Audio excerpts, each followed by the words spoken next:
Hi there, and welcome to this episode of The Eagle's Eye. I'm your host, Brooke Young, and I am so immensely excited to be here with a very talented journalism and digital media senior, Niko Scarlatos. Thank you so much for being here. Thank you for having me. And I am exceptionally excited to interview him because we have been partners in crime before. So you are not from Ohio. Tell me how you ended up here, and more particularly at Ashland. Yeah, so back in around 9th or 10th grade, I would say, I kind of decided that I wanted to be a sports broadcaster. And I think it was just from watching baseball every day, because, you know, over the summer they're playing 162 games, so it's on every day. And just hearing the announcers talk, and I wanted to get involved in the game somehow, and I felt as though, even though I'm not going to be able to play, I feel as though the media route would be the second best option. So I kind of decided then that I wanted to be a sports broadcaster.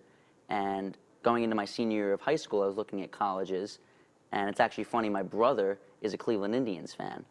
So we were taking a trip to the state of Ohio, obviously, to go to Cleveland for a game. Okay, so yes. Yeah.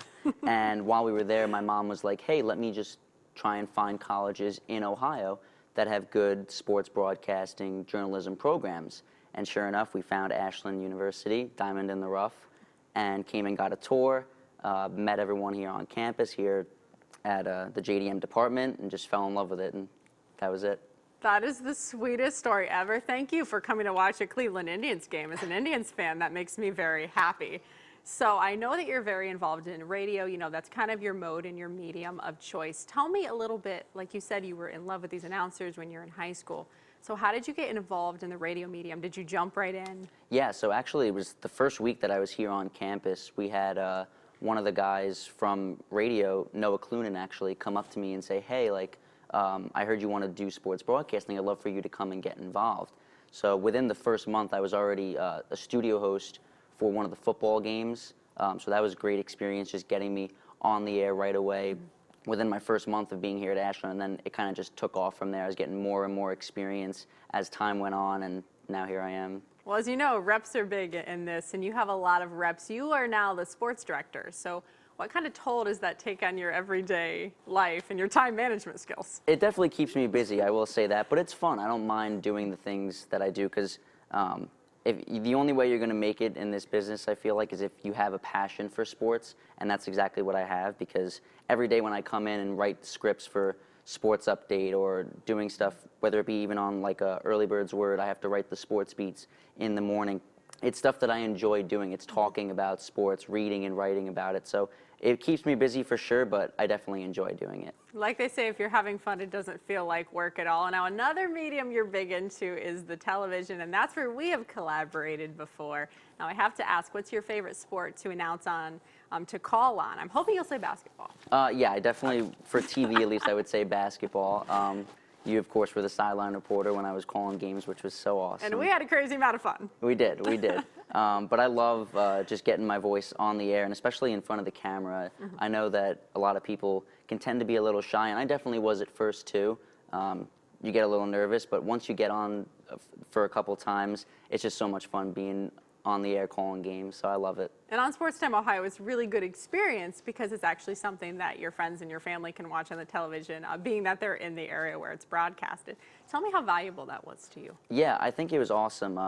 My parents watch and listen to every single game, no matter what time of day it is. They're always listening and watching. But another thing that I thought was cool was my grandparents, who have helped me a lot get to where I am today, them being it, because they don't know how to work the radio as well. So when I do the Sports Time Ohio games, that's when they get to actually see me and hear me call games. So doing that was really awesome, giving them the chance to hear me too. So that touches my heart, because you know, I love the elderly community. That is so sweet. So another thing that's near and dear to your heart, though, is your fraternity. I don't know how to pronounce it, but tell me about it. Yeah, so I am a member of Phi Kappa Psi, and joining a fraternity really helped me grow and become more mature, I would say, because when I came to Ashland, of course I wanted to be a broadcaster, and I already knew that I was going to have to become outgoing, but I think joining a fraternity, it really allowed me to come out of my shell a little bit more and meet more people here, because coming from New York, I didn't know a single soul in this entire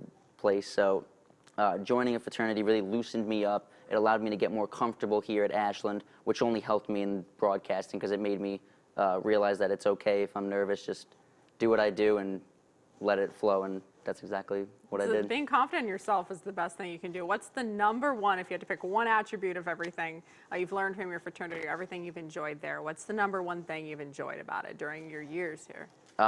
Just the brotherhood bond that I've created there, because I have guys that are my best friends, and they're going to be up there on stage at my wedding one day. So that's like Okay, that was so cute. That hurt my things that heart. I'll never forget, making memories with them. So that's pretty cool, yeah. I want to circle back around to the Journalism and Digital Media Department here to close out our interview, which I have loved.